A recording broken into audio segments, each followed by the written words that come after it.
Chaque citoyen doit se sentir responsable du devenir de l'ensemble dont il est solidaire et répondre à sa propre conscience. Ai-je fait ce que je devais? Me suis-je forcé de faire mieux chaque jour? Félix Houphouët-Boigny.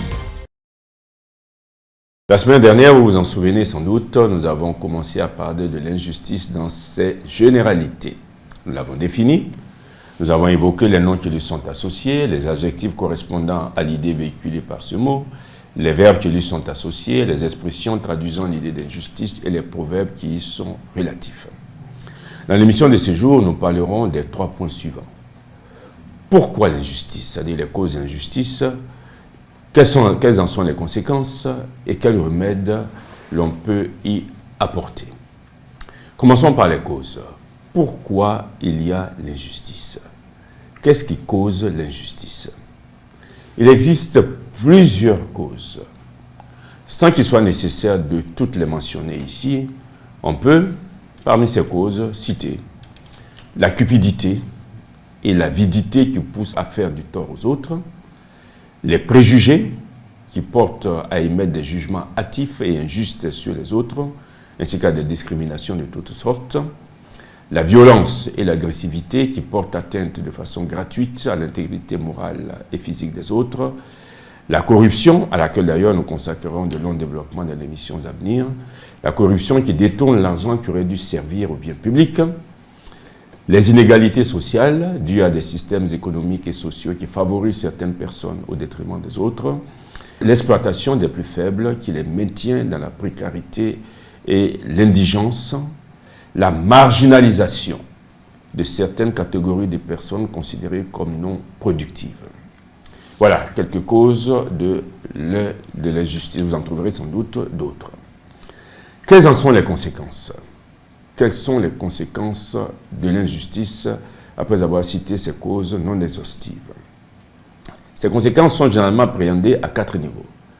Premier niveau, l'injustice crée en la victime un sentiment de douleur, un sentiment de détresse morale, de colère, d'impuissance et de stress parfois intense.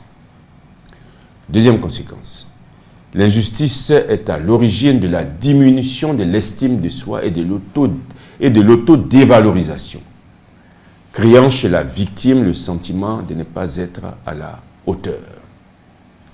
Troisième conséquence, l'injustice entraîne des conflits, entraîne la misère, entraîne la fracture sociale et la fragilisation de la démocratie et de la paix. Autre conséquence, la quatrième que nous avons retenue, l'injustice, souvent professionnelle, entraîne la démotivation, qui peut conduire à un désengagement plus ou moins total au travail.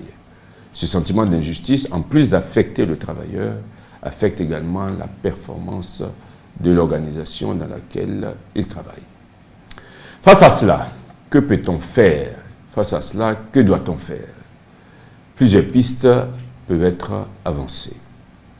La première, qui est la plus importante d'ailleurs, c'est que chacun de nous prenne l'engagement de ne pas être cause d'injustice envers les autres. En quoi faisant? Mais en s'efforçant d'être juste.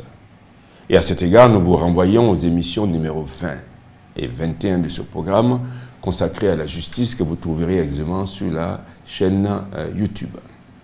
Le philosophe grec Socrate avait cette citation célèbre sur l'injustice. Il vaut mieux, et nous citons, il vaut mieux subir l'injustice que de la commettre. Cette pensée de Socrate ne doit pas être comprise comme une sorte de résignation face à l'injustice. Elle souligne seulement le fait que subir l'injustice laisse l'intégrité morale intacte, alors que la commettre souille moralement son auteur. Commettre l'injustice, c'est en effet bien pire que la subir. Deuxième remède qu'il est possible de suggérer. Travailler à éliminer de la vie sociale tout ce qui peut être source d'injustice. Troisième remède, favoriser au sein de la communauté la solidarité et la fraternité, avec une attention particulière aux personnes les plus faibles dans notre société. Et dernier remède que nous avons retenu, c'est ne pas rester indifférent face à l'injustice. Il faut la dénoncer et il faut la combattre. parce que l'injustice est un grand mal social.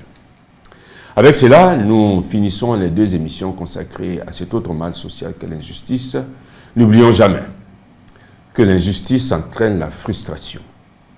La frustration elle-même entraîne la violence. Et cette violence plus ou moins grande est susceptible de menacer l'équilibre social et la paix civile. La semaine prochaine, nous allons continuer à parler des mots qui fragilisent la vie des citoyens, qui fragilisent la vie de la communauté, en nous attardant cette fois-ci sur le harcèlement, qui devient malheureusement un fléau dans nos sociétés actuelles.